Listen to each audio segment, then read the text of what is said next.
Welcome to our first online talk as part of Townscape Heritage. Some of you might have been to previous talks in person, our Heritage with a View talk, which are at the Big Peg. Obviously, we're not holding those at the moment, so this is how we're going to do our talks for the time being. So for those of you that might not be so familiar with the Townscape Heritage Project, it's a 4-year project and it aims to regenerate a small part of the Jewellery Quarter through the repair and restoration of buildings, and also through a programme of activity to engage people with the heritage of the area. So this talk tonight is part of that activity programme, and I'm pleased to welcome Georgina. Georgina Izzard is a design historian and she's a gemologist as well. And she's based at the V&A and the Royal College of Art in London. And Georgina's currently doing a PhD into the work of Birmingham's jewellers in the 1940s and 1950s. And a lot of what the topic of tonight's talk is from Georgina's MA, which also explored this subject. So I'm really looking forward to it. I've had a sneak peek at some of the slides and I think that everyone's going to really enjoy it. So I'll hand over to you, Georgina, and just to say that there will be time at the end for questions, which you can type into the chat box. Okay, thank you very much.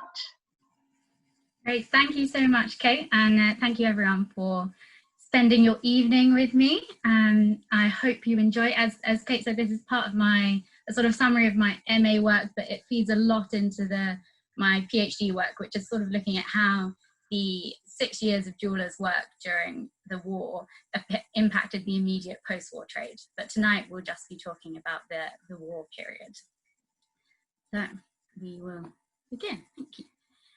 From Britain's declaration of entry into the Second World War on the 3rd of September 1939, the jewellery industry and other British manufacturing industries faced an uncertain period in their production. Government ministries required both people and munitions, and these requirements dramatically altered manufacturing jewellers' work during the war. As we'll discuss this evening, the jewellers in Birmingham and across the country adapted their workshops and work practices to make items for the armed forces. Over the 6 years of the war, jewellers made millions of items to help with the war effort, from gauges to jigs to outer casings for the sticky bomb and radio chassis for aircraft. This evening we'll focus on their transfer from jewellery manufacture to war work to understand how they adapted their existing skills to new metals, products and production quantities. I should point out that we're focusing predominantly on manufacturing jewellers who produce jewellery rather than the retail jeweller who sold the jewellery. To help us understand manufacturing jewellers' transfer of skill, we'll be looking at their work from 3 different scales: the trade, the workshop, and the individual jewellers themselves. These scales are helpful because they bring attention to the links between jewellers who worked closely together, both socially and geographically. And we'll look today at how they actively maintained this network during the war, mirroring their pre-war industry system onto their wartime relations. And even though new people and new machines joined the workshop during the war, the jewellers classified these changes in the terms of their existing social structure based on concepts of skill. So why did I choose to study this in the first place? Why should we be talking about it tonight? I think a lot of you love the Jewellery Quarter anyway, so it's probably an easy question, but or an easy answer. But on the more academic side, for me, general jewellery history books are great for seeing beautiful jewels, and they're often neatly arranged by designer and time period. But it really struck me that there was a gap within jewellery history around the Second World War. Historians seem to leave the 6 years of war as a chasm of 1940s and 1930s and 1940s jewellery design.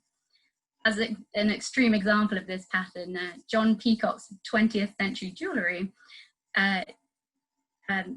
doesn't reference either of the 2 world wars, even though their effects, both political and social, stretched on for decades after. Other jewellery historians introduced the jewellers' war work through the Board of Trade regulations that restricted metal and gemstone availability and imposed the luxury purchase tax on workshops. And luxury purchase tax was a sort of a precursor to VAT, but it was charged to the manufacturer at 100% rather than to the consumer. These jewellery historians' input is characteristic of an approach adopted by many academic disciplines that prioritises regulations when writing about industry and analyses production from the contractor's or management's point of view. So I felt that most of these existing histories prioritise both the managers and the designers over the craftspeople, and it's the craftspeople who made up most of the workers in the quarter and who interpreted and realised these designs in precious metals and stones.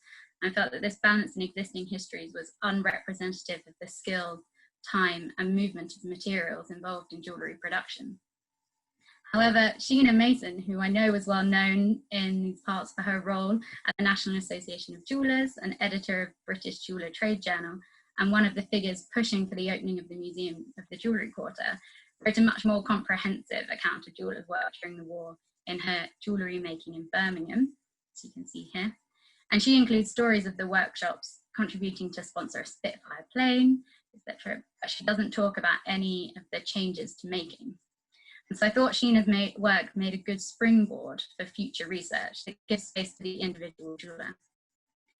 And really, for my work going forward, how do we talk about post-war jewellery design without understanding how these 6 years of very different production affected the trade?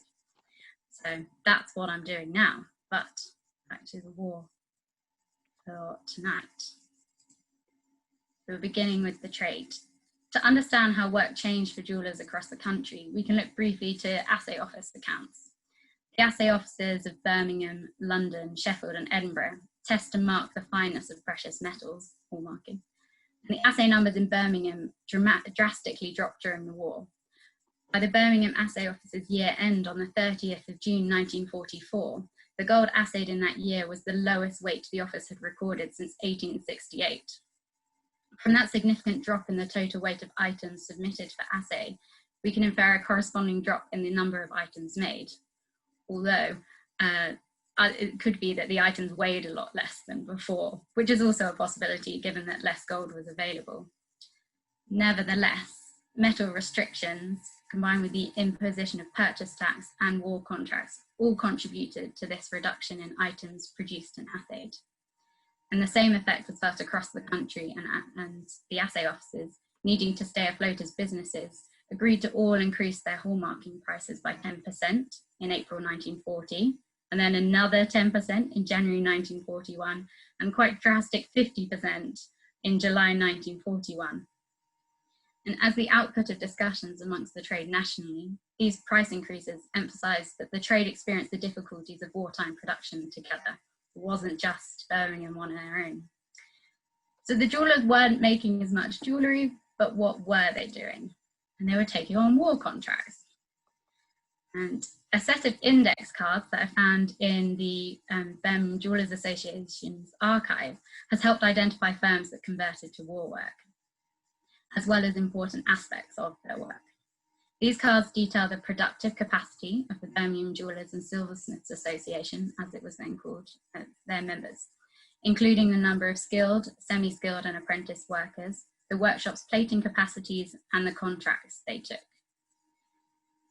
In his year report of 1941, the president of the BJSA, Leonard Nathan, explains that the association created a card index of members' production capacities as part of their attempts to help members find war work. And I think this is a later set of index cards, but it helpfully includes their completed war contracts. So it's been a great source for me. As you can see to an example of a back and a front on the right. So using these cards, I've mapped some of the addresses, and it won't be a surprise to a lot of you who know the quarter well to see how they're clustered. And so these maps display the geographical distribution of manufacturing jewellers and allied trades that were members of the BJSA and whose cards detail that they undertook war contracts. Each point represents one company, physically represented by one card in the set, and they're marked on part of a 1935 map of Birmingham and its surroundings. So the smaller circle on the left is a zoomed out view of Birmingham, and the larger circle is a closer look at firms in the Jewellery Quarter. And I like, from a design historical perspective, it's a satisfying parallel to note that the physical arrangement of the index cards next to each other in the archive mirrors the geographical and social proximity of the workshops in Birmingham. So they were next to each other in real life, and now they're next to each other in the card form.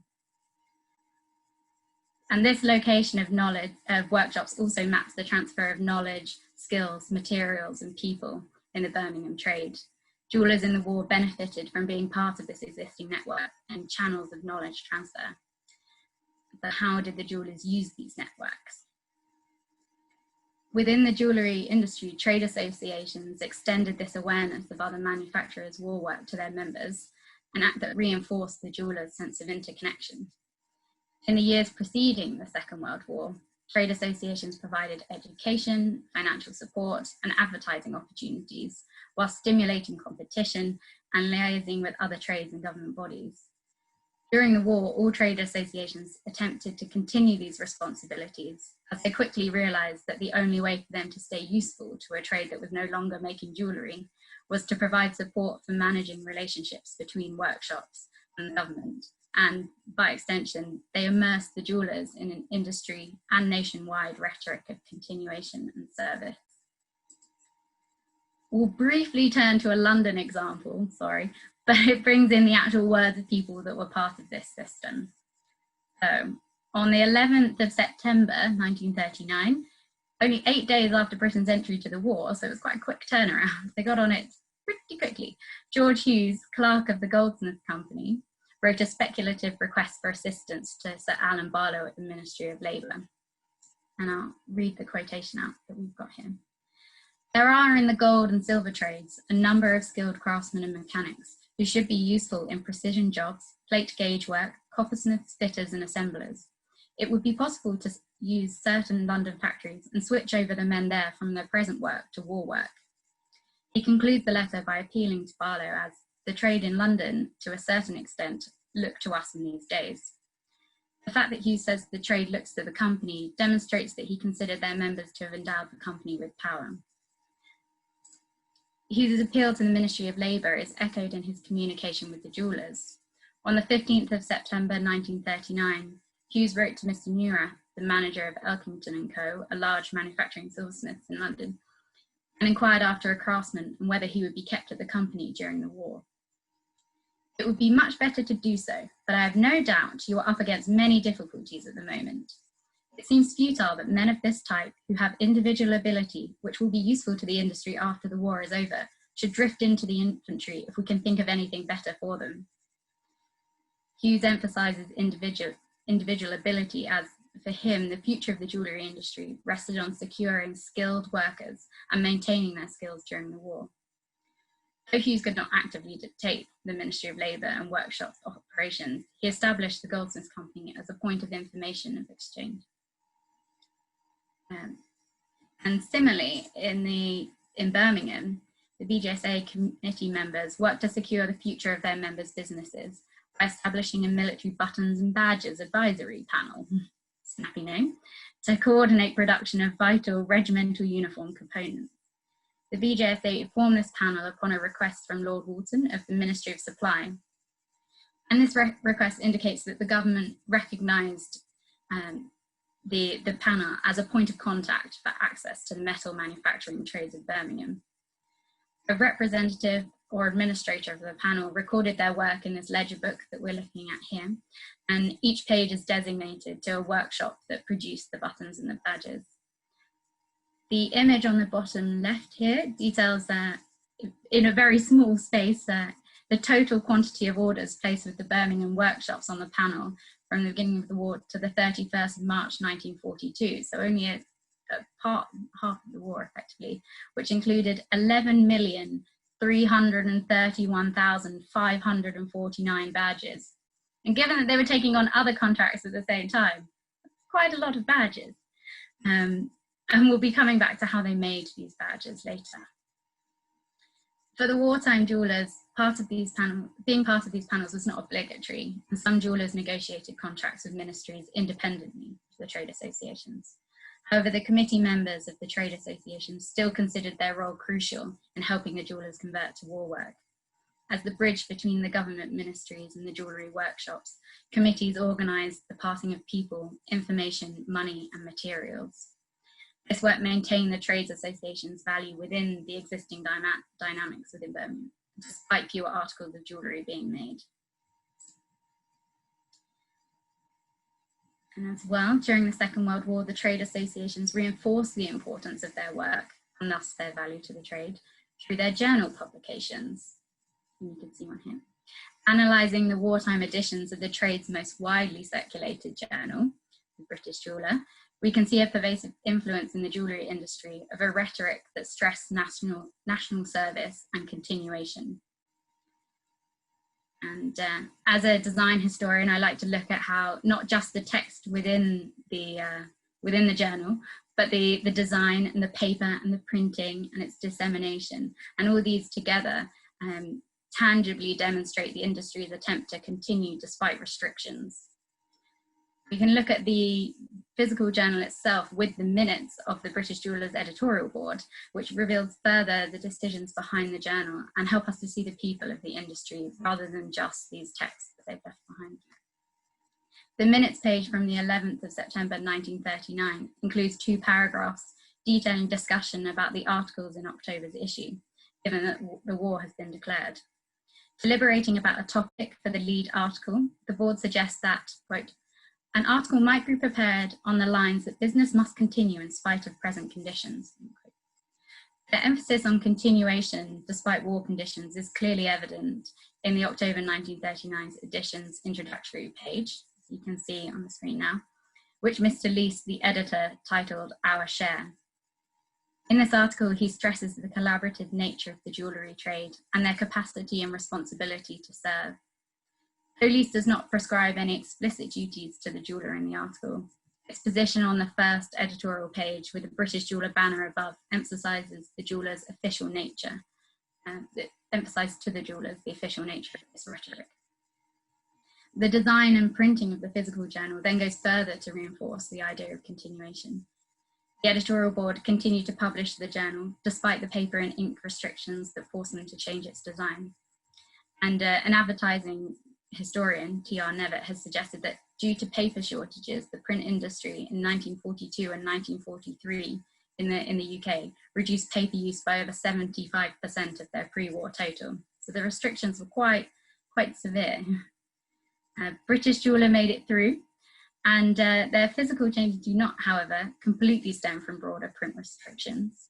We can compare the physical changes to the board minutes, which reveal that the BJFA first altered the journal to reassure the jewellers that the board appreciated the hardships of war, as well as being the first of the 44-page wartime issue, down from some 90 pages of pre-war content.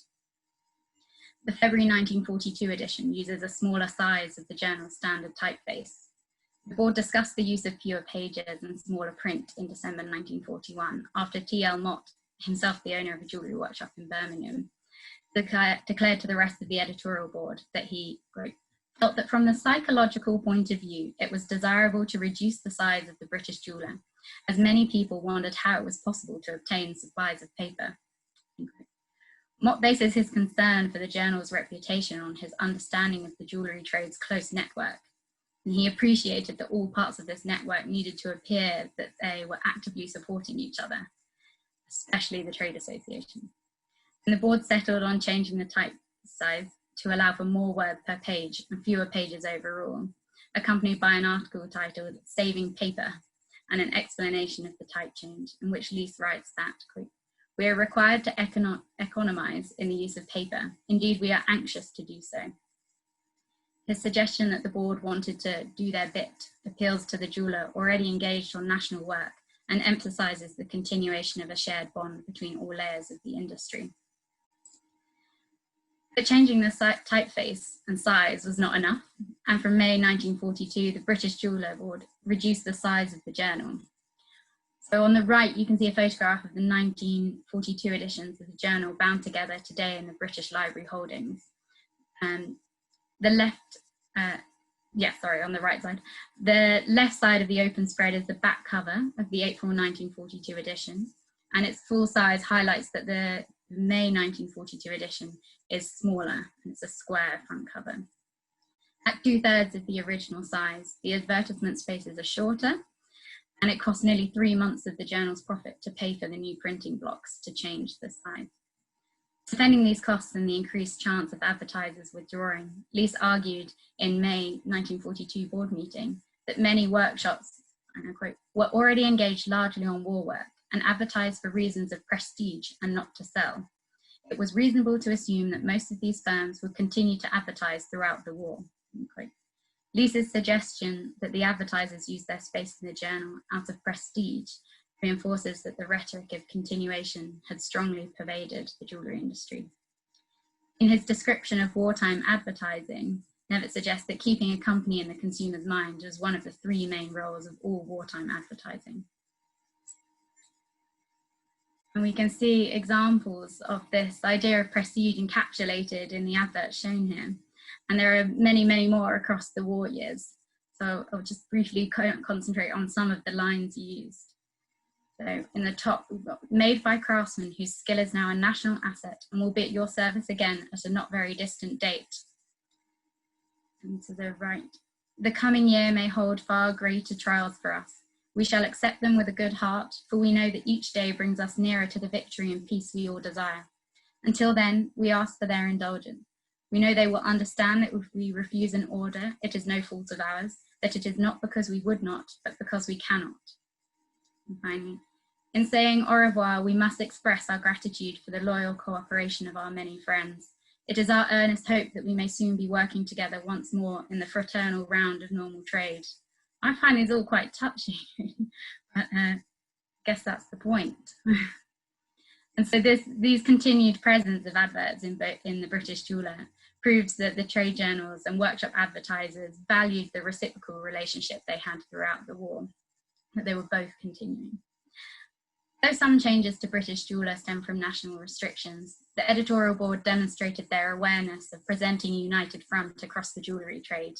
Collectively, these changes and decisions reinforced the common understanding amongst the trade that continuation of work was imperative to help the war retain jobs and support the future industry.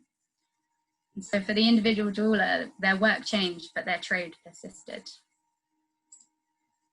Now we're moving down a scale from the trade-wide implications of war work just discussed to focus on how jewellery workshops used and interacted with their trade network during the war.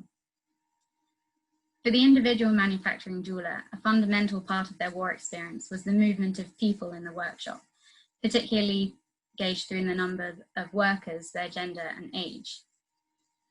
During the war, the jewellers themselves had different levels of control over how they utilised their own skills. At the beginning of the war, I'm sure you can imagine, younger workers were called up to fight, whilst other workers could choose to leave the workshops to move to new war-related production jobs, which were actually often in custom-built, warm and light factories with more pay, so it became quite a desirable move, or it could be. Less than a year later, by August 1940, this choice is gone. Ministry of Labour officials removed workers with desired skills from their current employment. Their selection of certain workers, again, highlights the value they placed on concepts of skill. In British Jewellers' monthly column, News from Birmingham, the unnamed writer reacts to officials' removal of workers, and the quotes there. Officials are empowered to walk into a factory and arbitrarily arrange for the transplanting of as many workers as they choose to take. The objection is that one man may lose all his skilled labour of a particular type, while a competitive firm across the street goes unscathed. Though the writer's passionate language suggests an animosity between the jewellers and the ministries, their reaction demonstrates that the workshop managers and the officials both equally value the jewellers and their skills. The ministry's redirection of labour continued through the first 3 years of war, until officials explicitly acknowledged the jewellers' value to the war effort in 1941. Now, at this time, the war was going on for longer than anyone had imagined it would, and armament supplies were running low. So to protect and support the manufacture of more supplies, the government designated workshops as places of essential work. And this ruling protected employees from labour redirection on the condition that the workshops engaged fully on war work. This designation included a certificate, which you can see here in this photograph. This is from a London office, but London workshop, but it was the same across the country. So Richard Cornelius, the current director of London-based jewellery workshop Ewolf & Co, who still have this poster displayed in their office, remembers his father explaining that the workshop prominently displayed this poster. These would have been seen by all workers, and it was a tangible way for the jewellers to demonstrate and understand their importance in the war effort, and thus the value placed on their skills and their work. And the link between age and skills directly affected the remaining jewellers' wartime role. Though younger men had left for the forces and other workers were required for war work, workers described as older or elderly continued with jewellery work. And these accounts of older jewellers' work are in Arms and the Jeweller, which is described as a souvenir booklet of workers' testimonials of their war work. It's published in 1946 by the BGSA, then the British Jewellers Association, or Birmingham Jewellers Association that became the British Jewellers Association. In both its printed design and content, Arms and the Jeweller likens the jewellers' war work to a tale, with the jewellers as heroic characters, including decorative features that you can see here that are more reminiscent of medieval manuscripts with its Gothic calligraphic style typeface. Arms and the Jeweller is a product of the jeweller's immediate post-war anxiety about work and continuing the trade. And so we have to be slightly skeptical when using these testimonials to understand the war period. But still, these shared memories reveal the aspects of war that the jewellers considered important. In the booklet, the representative of Joseph Smith & Sons Limited, a manufacturing jeweller in the Jewellery Quarter, explained that a Board of Trade licence granted their older workers permission to continue with jewellery work, despite restrictions on metals and quantities, as these older craftspeople were excused from the war effort. Thus, the age of the jeweller had a direct impact on their workshop's transition to war work. The younger jewellers helped their workshop to fulfil the war contracts that enabled the business to continue financially in line with the government orders, whilst the older jeweller enabled their workshop to continue as a jewellery establishment, vital for post-war client relations. Consequently, workers of all ages completing all jobs were considered very valuable at this point. And in the August 1942 edition of British Jeweller, W.S. Turner, who's the current BGSA president and acting editor during the war, expresses his concern for the division of roles in the industry by including a cartoon he drew himself above his paragraph about the workers. It's shown here. And he depicts the jewellers with walking sticks, a wheelchair, and even a wooden leg, which I think is probably a slight over-exaggeration of the health and age of the jewellers, but it emphasises the cartoon's satirical nature.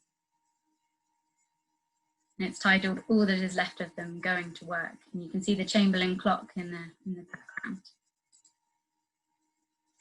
And likewise, Turner produced another similar cartoon for the December 1942 edition titled "A Reprieve," in which, as you can see, a fisherman is throwing a fish labelled "Old Jeweller" back into a river labelled "Jewellery Trade," instead of keeping the old jeweller in his for war work fishing bag. The metaphor of a fish being thrown back into water signifies the older jeweller's freedom. The inclusion of Turner's cartoons in British Jeweller indicates that readers could relate to the situations depicted. These cartoons thus reveal the importance the trade placed on older workers during the war and the trade's desire for their industry to continue. And as with their age, workers' genders affected the manufacturing jeweller's transfer to war work. Thinking of the workshop as a gendered environment provides an insight into the wartime experience. Men form the majority of skilled jewellers in the pre-war and war period, but many women join the workshops at this time, learning skills whilst on the job through the direction of labour schemes. These women entered predominantly male-dominated and designed workshops. And Paul Podolsky, who was a manufacturing jeweller who joined his father's workshop in London aged 16 in 1939, who I was lucky enough to speak to about his transfer to war. His father's company went on to acquire a big Birmingham manufacturer as Blanckensee Son, so it's all interconnected. And Paul spoke about the staffing changes in relation to the workshop social environment. And as with the different ages of the jewellers, different genders became synonymous with skilled and semi-skilled identities. Paul explained that before the war, craftspeople required little input from his father and the foreman when working on assigned jobs. And he said, they were good craftsmen. They really didn't need telling what to do. They knew. Whereas in the workers transferred to the manufacture of war items, it was all new. And the foreman had to appoint individuals to take charge of a small group of workers, all undertaking the same task. And so while still a teenager, Paul oversaw the work of 10 women. And he was much younger than these women, and he remembers how they both mothered and teased him for his youth, being only in his late teens at that time. So he specified that these women developed metalwork skills very quickly. They had not undertaken the traditional apprenticeship route, and the trade regarded them as semi-skilled, despite how proficient they were in their particular role.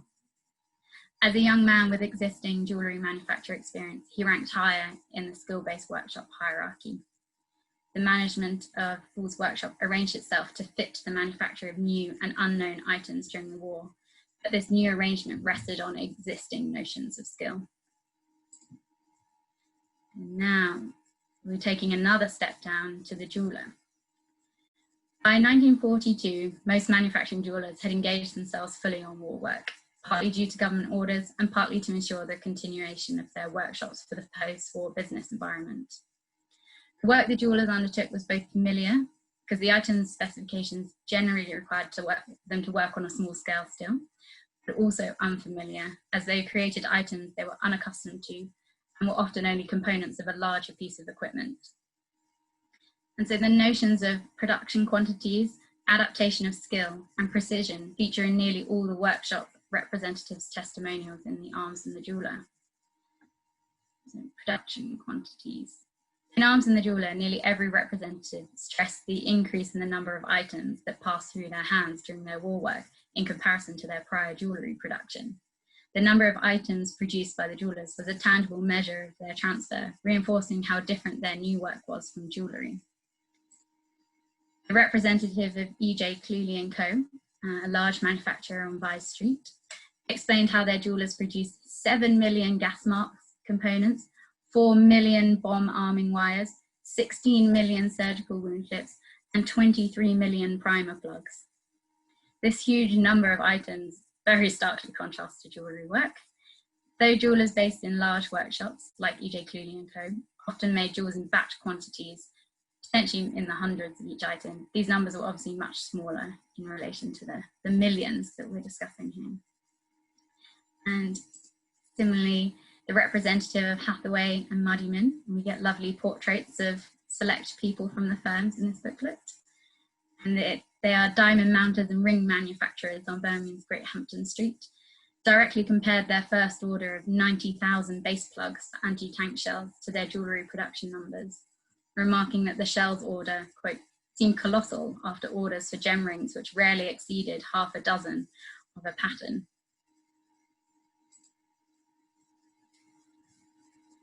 Adaptation is a term the jewellery industry used themselves to describe their transfer to war work. The writer of an article in the August 1942 edition of British Jeweller attempts to offer advice to jewellers who are considering war work. Speaking about the jewellery industry more broadly, the writer warns that, quote, the jeweller can only be one of the most minute cogs in the machinery of production, and that cog must be made to fit in with the machinery. The machinery will not trouble to adapt itself to the little cog. And though this is a rather pessimistic outlook, the writer uses the small cog metaphor to emphasise that the jeweller will not receive input from the government departments and groups that have contracted them. Instead, the jeweller must adapt their existing skills. And Paul Podolsky, so a jeweller, explicitly uses the term adapt as well. And in written correspondence with me, he explained, skilled craftsmen had little difficulty in adapting to the disciplines of light engineering, production and tool making. For the challenge of tool production, the craftsmen quickly adapted to the use of unaccustomed equipment. Machine tools like capstan lathes, shapers, millers and surface grinders were soon evaluated and put to work to speed up and supplement the skills embedded in the craftsman's hands. Jewellers have always used tools as an extension of their hands to help them manipulate metal, and they largely saw these new wartime machines as a continuation of this bodily extension. But these skills were not located solely in their hands. For jewellers, their understanding of metals and stones incorporates knowledge learned and developed through touching the materials, hearing the noises tools made against metals, the smell of heating materials and using chemicals to clean, and the sight of their hands working with the jewels. The jewellers use this embodied knowledge to gain from their jewellery work when transferring to war work, relying on their existing knowledge of materials and techniques to help them understand the new products. The manufacturing jewellers of Deakin and Francis, a large workshop still located in the same premises on Regent's Place, relied on their embodied knowledge of jewellery making when undertaking their first orders of military cap badges in October 1939. Members of the armed forces wear these cap badges, you can see on the front of their berets to distinguish their regiment, rank or trade. The recruitment of thousands of additional men into the forces at the beginning of the war thus necessitated a quick production of cap badges.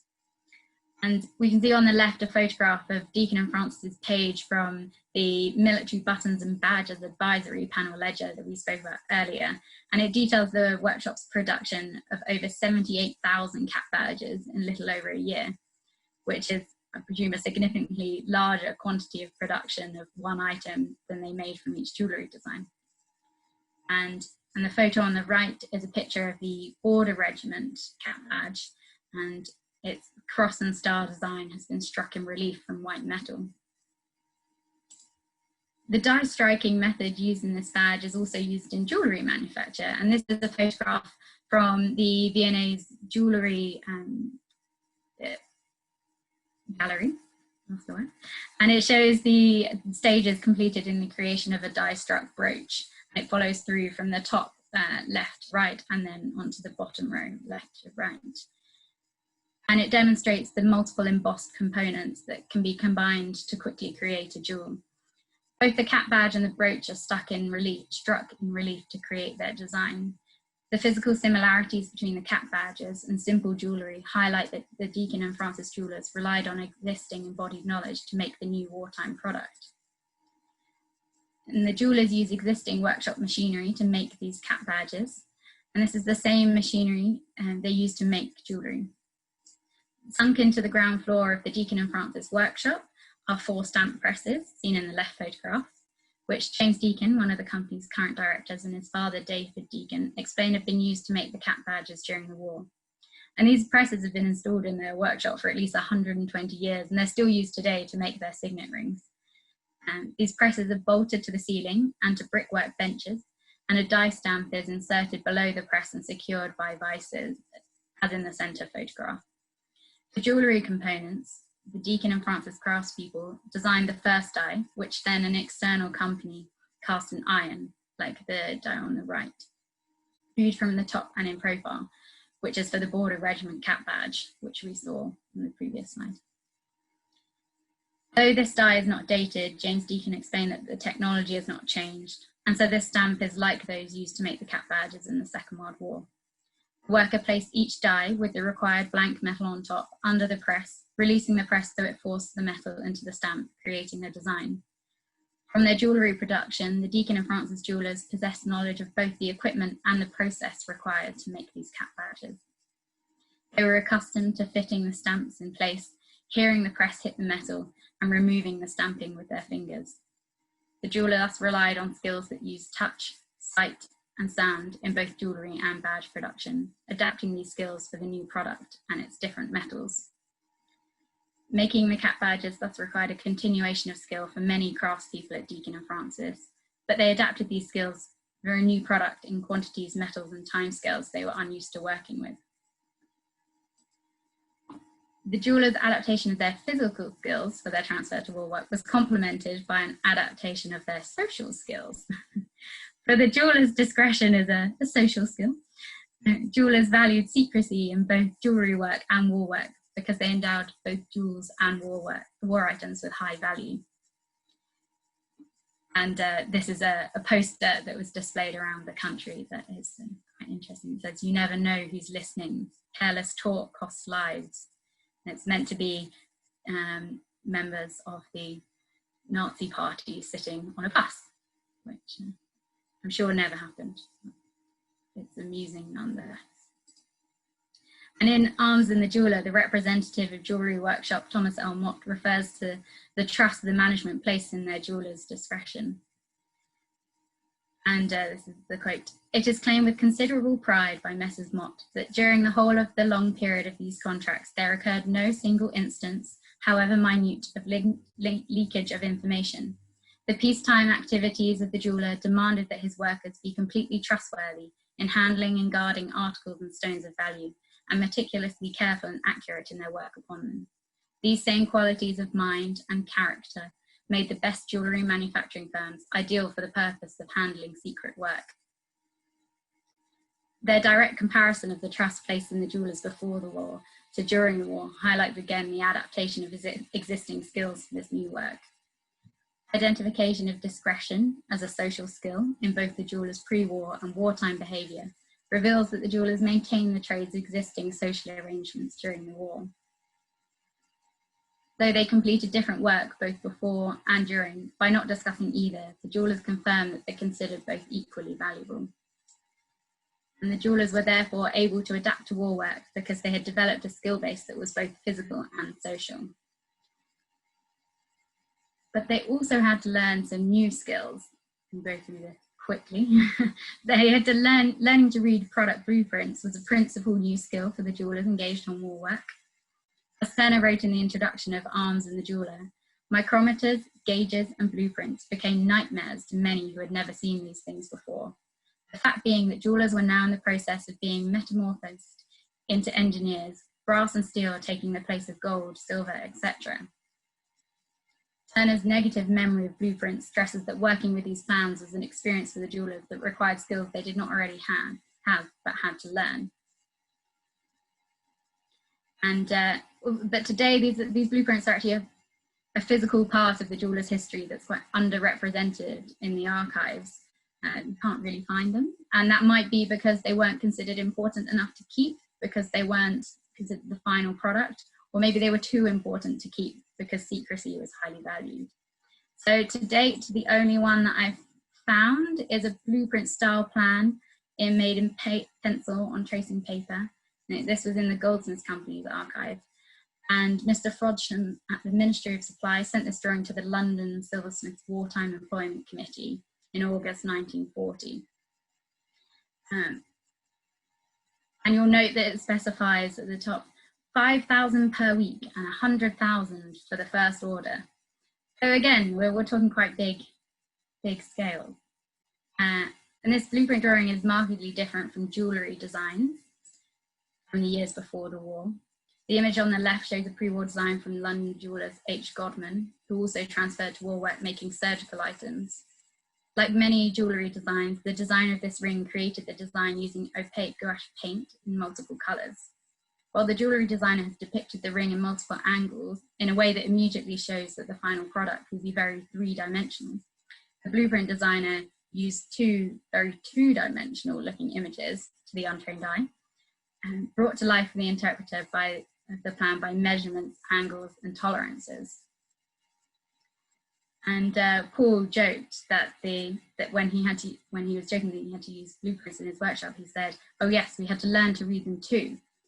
And he confirmed that the delivery of new blueprints from contractors came with little in the way of training to help interpret them. And some blueprints were so large that they required a whole tabletop to display them. And so the physical act of manipulating these large pieces of paper differed significantly from handling the smaller jewellery designs. And he said that when a new blueprint arrived, he and his colleagues would study it and experiment for a few days before attempting to make the specified article. And if they couldn't decode certain aspects through well-informed trial and error, he explained that a member of his workshop would sometimes call on an engineering firm in the same street to ask for advice. And this, again, this close relationship shows that the networks that the jewellers moved in.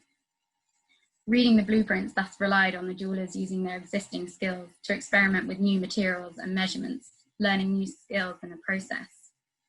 But they also had to work to new tolerances, and it specifies a general tolerance of plus 0.02 millimeters and minus 0.00. So precision was vital in the production of war items. and also in jewellery, but the forms, but the measurement of precision was slightly different. So we'll go quickly through this. These are some gauges that they're in the Deakin Francis workshop, and they may have been made by the workshop. They don't actually really know how they came there, but a lot of jewellers did make gauges during the war. And they would have been really useful in both in the field and in other workshops, because they would use these little tabs to layer together to then measure spaces when constructing larger pieces of equipment, whether that's on the front line or elsewhere. And the representative of workshop, Nathan Brothers, and manufacturing jeweller in the quarter, describes that they made, quote, gauges calling for such accuracy that measurements of 1/10 of a thousandth part of an inch was the rule rather than the exception. And we can compare this to Paul, who said about jewellery work, if it looks right by the eye, then it is right. But this assessment's probably downplaying his skills, as another jeweller reacted to this statement and explained that though the jeweller works by eye, their eye is trained to notice slight differences in surface levels and stone setting heights. Both comments suggest that the manufacturing jeweller's eye for precision was a skill they already possessed and could transfer to war work.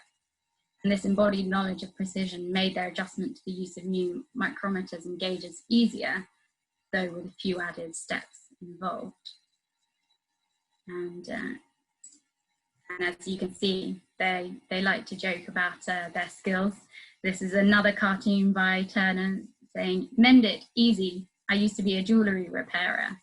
And you've got one person with them in the army with some palm trees trying to mend a tank, but I'm sure they were capable of it. I probably won't read this one, but it's effectively saying that that the jewellers got used to working with machines, and afterwards they they told the trade that they realised how useful this precision making had been, and that all their jewellery going forward would be even higher in levels of precision than before. And that's for my new research to find out whether that was the case.